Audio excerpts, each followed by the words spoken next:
Welcome back to another incredible episode.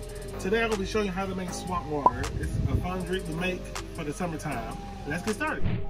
First thing I'm going to do is pour this green lemon lime Kool inside the container.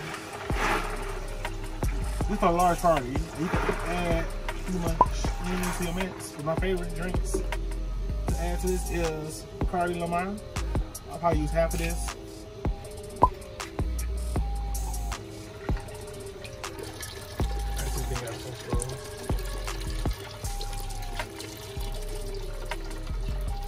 And I'll try 3 olives cherry.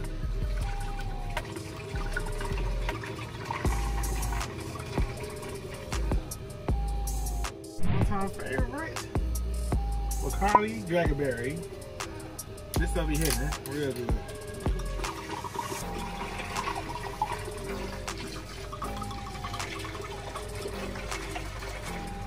And I'm gonna top it off with some lemonade as the base.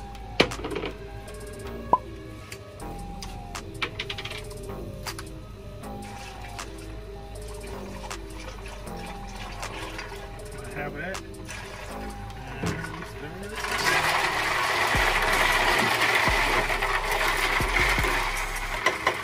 And there you have it. Swamp water.